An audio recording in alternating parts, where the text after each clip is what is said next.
Dios me los bendiga, mis hermanos. Que el Señor los continúe bendiciendo a cada uno de ustedes. Vamos a continuar en este día con la doctrina de la Iglesia de Dios de la profecía. Por medio de este audio, pues le envío esta enseñanza también para que sí podamos adelantar. Quedamos que nos íbamos a ver este día jueves a las 6 de la tarde, pero no es posible por otro compromiso que tengo. Entonces lo estoy haciendo de esta manera para así poder avanzar también y espero que usted le pueda ser de utilidad y cualquier pregunta usted la anota y después usted me la hace. Vamos a continuar en este momento con la sanidad divina, que sería la número 11, sanidad divina, clase número 11. Dice: la gracia soberana y misericordia de Dios a través de la expiación de Cristo por todos nuestros pecados y en última instancia por la consecuencia del pecado provee para la sanidad. Nosotros sabemos, hermanos, que el Señor llevó, como dice Isaías capítulo 53, que llevó toda enfermedad en la cruz del Calvario.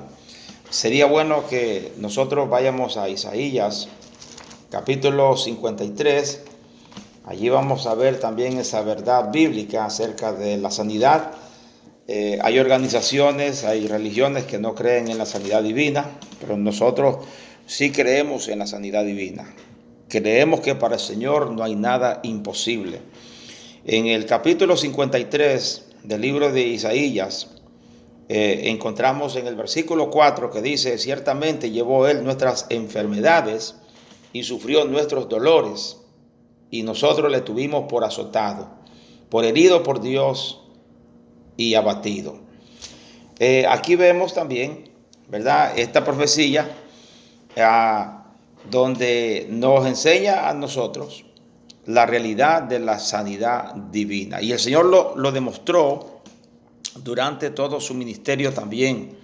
Cuando Él estuvo en esta tierra, sabemos que Él pues sanó a muchos. Todo aquel que se acercó a Él fueron sanados. Su obra en el Calvario, de acuerdo al testimonio de Cristo y sus discípulos, según aparece registrado en los Evangelios y el libro de los Hechos, en Marcos 3, del 1 al 5, ustedes pueden ver esas citas bíblicas, pueden buscarlas. Y también en el mismo libro de Marcos, en el capítulo 3, versículos 9 al 12, versículo 14 y versículo 15. Allí vemos todas esas bases bíblicas que apoyan esta doctrina acerca de la sanidad. Tenemos también ahí Mateo 10:8, Hechos 5:12. Allí usted puede también examinar estas escrituras, buscarlas, que yo le aconsejo, querido estudiante, que lo haga. Busque estas citas bíblicas y así usted pues tendrá un mayor conocimiento también de esta doctrina de la sanidad.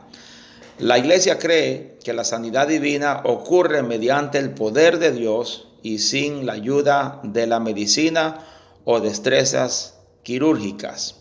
Mateo 8, 14 al 17. Aunque es claro que Dios no siempre sana inmediatamente en respuesta a todas nuestras oraciones por sanidad, sea bien de una persona o alguien que esté orando a favor de otra. En 2 de Timoteo 4:20 también es un claro deber bíblico de los ancianos y ministros de la iglesia orar por los enfermos y visitarlos también. En Santiago 5:13 vamos a leer esa escritura.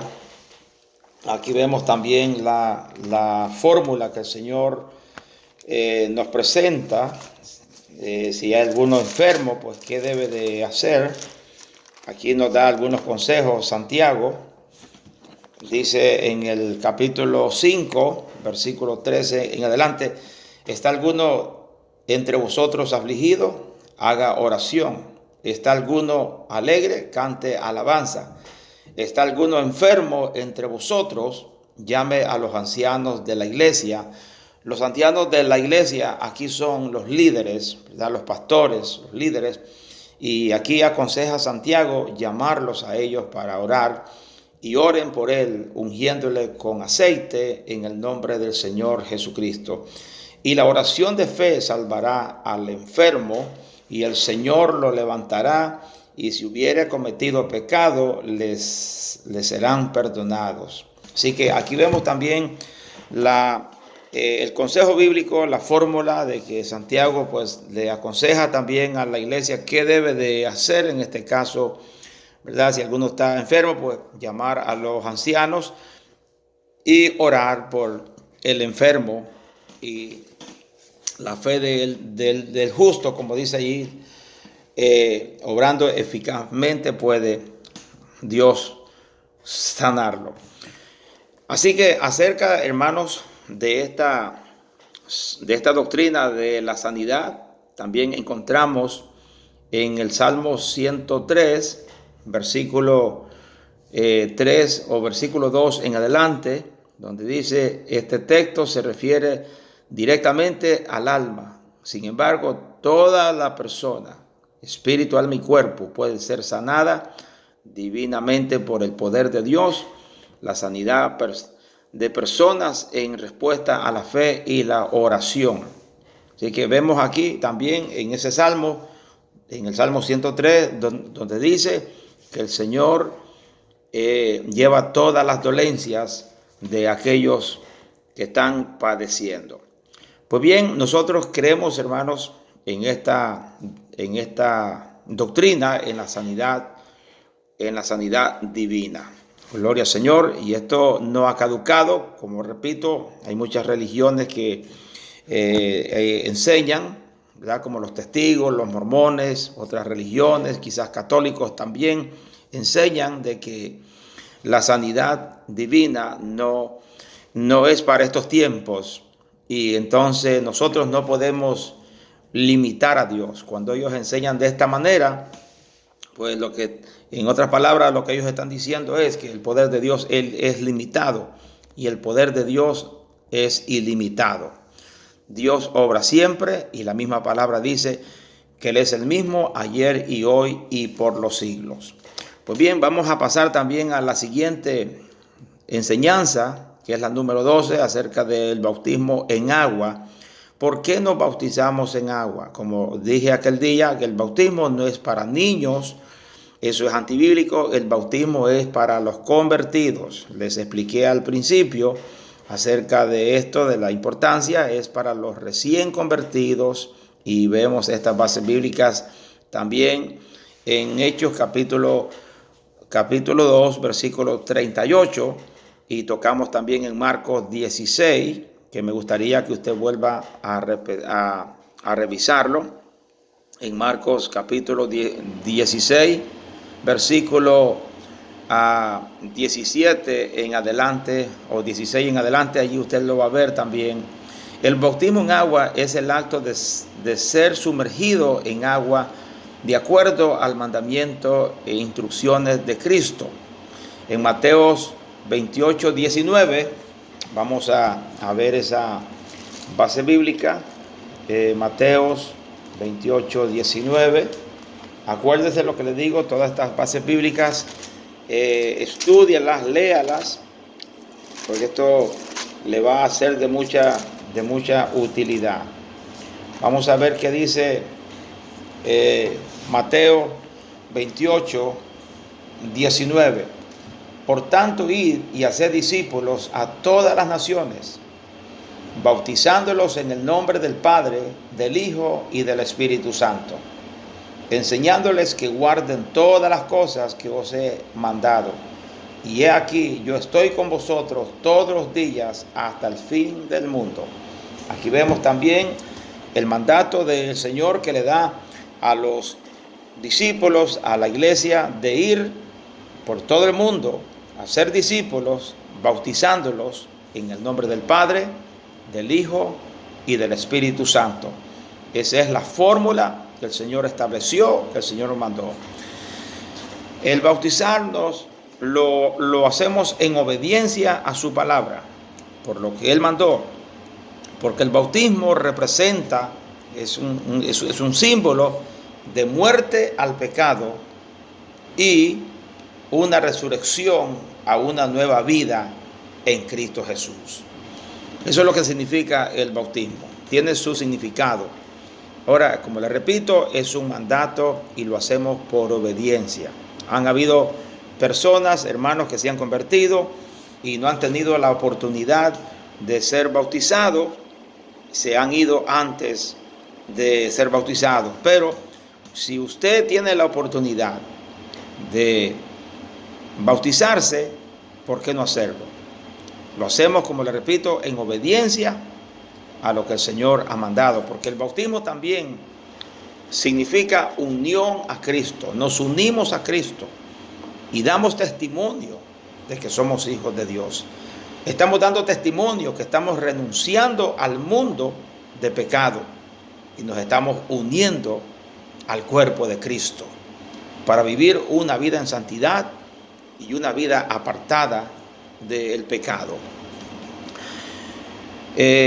Esta ordenanza no tiene el poder para salvar los pecados, sino que es la respuesta de una buena conciencia a Dios.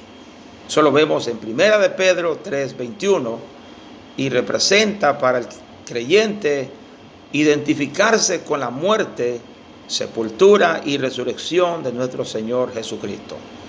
En Romanos capítulo 6, del versículo 5, versículo 3, al 5, también encontramos allí vamos a buscar esta cita bíblica de Romanos capítulo 6. Quiero que vayan conmigo también a las Escrituras para poder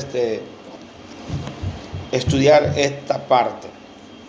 Vamos a ir a Romanos capítulo 6, versículo 3 hasta el versículo 5. Y dice así la palabra del Señor: ¿O no sabéis que todos los que hemos sido bautizados en Cristo Jesús hemos sido bautizados en su muerte?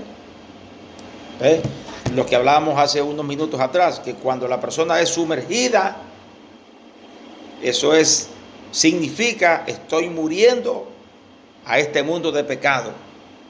Al ser levantada, estoy resucitando para una vida nueva en Cristo Jesús, para vivir una vida separada para el Señor.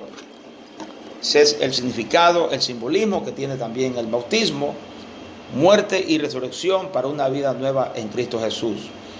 Porque somos sepultados juntamente con Él para muerte por el bautismo, a fin de que como Cristo resucitó de los muertos por la gloria del Padre, así también nosotros andemos en vida nueva.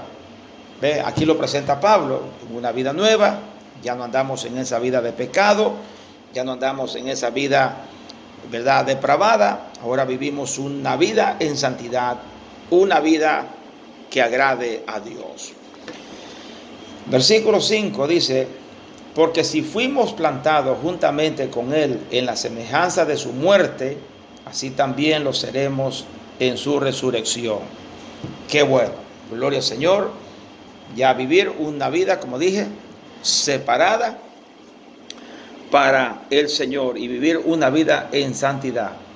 Por lo tanto, el bautismo es la evidencia exterior de nuestra sumisión a Cristo en la salvación, nuestra declaración pública de que somos sus seguidores. Nos identificamos con su pueblo en su reino. Eso también tiene su significado. Así que, como dije, lo hacemos, hermanos, en obediencia a la palabra del Señor. Como dije, el que creyere y fuere bautizado, dice Marcos 16, del 16 en adelante, será salvo. Mas el que no creyere, pues ya usted sabe, es condenado. Bien, pasamos a la clase número 13, lo que es la cena del Señor. Ustedes pues la han visto, como la hemos nosotros oficiado en la congregación, la cena del Señor. También pues es una doctrina que es practicada por la iglesia del Señor. La cena del Señor es una ordenanza sagrada que nuestro Señor mismo instituyó la noche que Él fue traicionado al comer la Pascua con sus discípulos. Lo vemos ahí en Lucas capítulo 22, versículo 14 al 22. Vamos a ver esa base bíblica de Lucas. Gloria al Señor, Lucas 22. Es importante que esto nosotros podamos entenderlo, el por qué hacemos las cosas. Como dije, lo hacemos en obediencia a la palabra del Señor. 22, Lucas 22, gloria al Señor. 14 en adelante, solamente algunos versículos. Dice, cuando era la hora, se sentó a la mesa y con él los apóstoles. Y les dijo, cuánto he deseado comer con vosotros esta Pascua antes que padezca.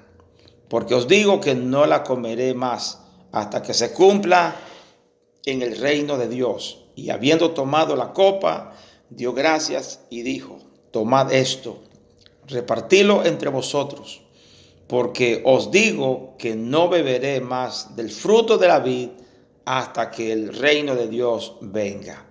Tomó el pan y dio gracias y lo partió y les dio, diciendo, esto es mi cuerpo que por vosotros es dado. Haced esto en memoria de mí. De igual manera, después que hubo cenado, tomó la copa diciendo, esta copa es el nuevo pacto en mi sangre, que por vosotros se derrama. Gloria al Señor. Ahí vemos también esto, ¿verdad? Como el Señor la oficializó, como el Señor también la llevó a cabo, y cuántas veces, como dice aquí la palabra del Señor, lo vemos en Corintios, en Primera de Corintios capítulo 11, versículo 25 en adelante también, donde el Señor dice que cuántas veces nosotros la hiciéramos, la practicáramos, también estamos anunciando la muerte de Cristo y su venida. Así que esto es un mandato bíblico y lo practicamos porque esto significa también, la Pascua significa el sacrificio de Cristo, el Cordero que fue inmolado, el Cordero que pagó por nuestros pecados, y al nosotros comer la Pascua, pues estamos anunciando su muerte y su venida también, como lo dice el apóstol Pablo, que vamos a leerlo, sí, vamos a leer Primera de Corintios, capítulo 11, allí vamos a ver esto que es bien importante para que usted pueda tener el conocimiento acerca de esto. En el versículo 25 del capítulo 11 de Primera de Corintios encontramos que dice, asimismo tomó también la copa después de haber cenado, diciendo, esta copa es el nuevo pacto en mi sangre, que representa el vino, la copa es el vino. Haced esto todas las veces que la bebieres en memoria de mí. Versículo 26, así pues, todas las veces que comieres este pan y bebieres esta copa, la muerte del Señor anunciáis hasta que Él venga. Lo hacemos en memoria de Él, recordando ese día glorioso, ese día de sacrificio. Fue un día bien difícil, duro para Él, pero estaba el Señor en ese momento estaba abriéndonos la puerta al cielo a nosotros, dándonos salvación y vida eterna a través de ese sacrificio. Así que debemos estar siempre agradecidos nosotros por ese sacrificio maravilloso que el Señor llevó a cabo en la cruz del Calvario. Dice, siguiendo aquí la enseñanza de la cena del Señor, dice, por lo tanto, la posición de la iglesia es que este sacramento sea observado en completa solemnidad y de manera ordenada. Nadie deberá acercarse a la mesa del Señor con un pecado sin perdonar en su corazón. Por eso siempre anunciamos, ustedes escuchan que, ¿verdad? Nosotros los pastores pues siempre le inculcamos a la iglesia de estar orando, prepararse. A veces pues han habido problemas o discusiones, ¿verdad? Con la familia o con un compañero de trabajo, etcétera, etcétera. Entonces nosotros pedimos perdón, que no haya ninguna raíz de amargura en nosotros no vayamos a practicar, ¿verdad? Este sacramento, como dice aquí en la enseñanza, sino que nos presentemos al Señor con un corazón limpio, un corazón puro delante del Señor, y si hemos pecado, pues Señor, perdónanos, pedir perdón al Señor, ¿verdad? Para que esto no se vaya a convertir en algo más gravoso. El lavatorio de pie, que es la enseñanza, pasando aquí al lavatorio de pie, que es la enseñanza número 14, está unida también con la cena del Señor. El lavatorio de pie tiene el significado, y es de que esto, cuando nos lavamos los pies, pues esto tiene su simbolismo también, donde a la vez pues estamos humillándonos delante del Señor, y segundo, estamos también dando a entender que no somos más que otros, somos iguales y estamos al servicio de los unos a los otros. Dentro del cuerpo de Cristo no debe de haber ese espíritu de superioridad, ese espíritu de yo creerme que soy mejor que el otro, o que, ¿me entiende? Como lo queramos ver. No, nosotros somos iguales aquí, somos iguales en el cuerpo de Cristo. Nadie es más que otro, no importa la posición académica o la posición económica. En el cuerpo de Cristo todos somos iguales. El lavatorio de pie fue instituido por Jesús la noche de la última cena, y la iglesia lo considera una ordenanza neotestamentaria, es decir, del Nuevo Testamento, que se nos requiere observar. Así como la cena del Señor representa nuestra comunión con Jesús, el lavatorio de pie representa nuestra unidad común. Escuche esto aquí importante. Vuelvo y lo repito. El lavatorio de pies representa nuestra unidad común. O sea que servimos al mismo Señor, tenemos la misma fe, todos profesamos la misma fe, gloria al Señor, y de los unos con los otros como seguidores y copartícipes juntos a Él. Mire qué interesante esta parte aquí, mis queridos hermanos. Bien interesante esto, para que nosotros podamos entender. Jesús envió a 2 de sus discípulos al hogar de un amigo especial, dice, en Jerusalén, gloria al Señor, para que preparara la cena del Señor, y allí mismo pues se llevó a cabo el lavatorio de pie. Eso también lo encontramos, vamos a ver esta cita bíblica que se encuentra también en Juan, capítulo 13, mis hermanos. Allí usted ve en el capítulo 13 del libro de Juan, allí vemos también esta verdad. Partiendo del versículo 4 en adelante, dice: se levantó de la cena después que habían cenado, y se quitó su manto, y tomando una toalla se la ciñó. Esto fue el Señor. Luego puso agua en un lebrillo, gloria al Señor, y comenzó a lavar los pies de los discípulos y a enjuagarlos con la toalla con que estaba ceñido. Entonces vino Simón Pedro y Pedro le dijo: Señor, ¿tú me lavarás los pies? Respondió Jesús y le dijo, lo que yo hago, tú no lo comprendes ahora, mas lo entenderás después. Porque Pedro sabía de que el que lavaba los pies regularmente en el Antiguo Testamento era el siervo y no era el Señor o el amo. Y en este caso, Jesús como Señor está lavándole los pies a los discípulos, dándole a entender también la humildad que debe de haber en nosotros para con los demás. Como digo, no creernos nosotros que no haya un mayor concepto, como dice Pablo, que el que debe de haber. Entonces, sigue diciendo acá,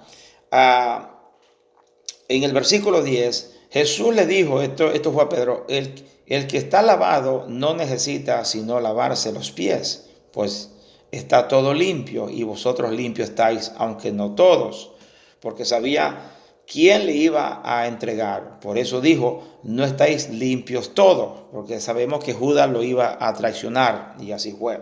Así que después que les hubo lavado los pies, tomó su manto, volvió a la mesa y les dijo, ¿sabéis lo que os he hecho? En el versículo 13 dice, vosotros me llamáis maestro y señor, y decís bien, porque lo soy. Pues si yo, el Señor y maestro, he lavado vuestros pies, vosotros también debéis lavaros los pies los unos a los otros.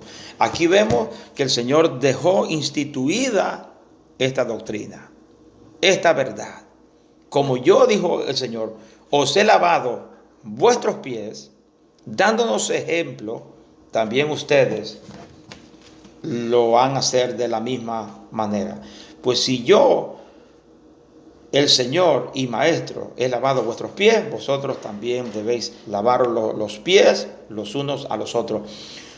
Porque ejemplo, mira qué importante aquí, el versículo 15, porque ejemplo os he dado para que como yo os he hecho, vosotros también hagáis. Aquí está el punto principal, el ejemplo que Él nos ha dado. De cierto os digo, el siervo no es mayor que su Señor, ni el enviado es mayor que el que le envió. Bueno, esto es importante que nosotros, hermanos, entendamos esta parte, ¿verdad? En este día, gloria al Señor, cualquier pregunta que usted tenga, usted anótela allí en un papelito o algo para que no se lo olvide, y usted me la puede enviar, me la puede hacer cuando nos veamos, usted me llama, bueno, vamos a llegar hasta aquí y quizás, ¿verdad? Yo les enviaré pues otras más, ya sea mañana para avanzar, porque tenemos los bautismos ya a la vuelta de la esquina, ya de este sábado que viene al otro, el día 15. Así que les pido también a ustedes, hermanos, que cuando vayamos a los bautismos, pues ustedes van a llevar una ropa blanca. Una ropa blanca para los bautismos. Amén. Y su toalla también. Bien, pues Dios me los bendiga. Que el Señor me los colme de sus ricas bendiciones.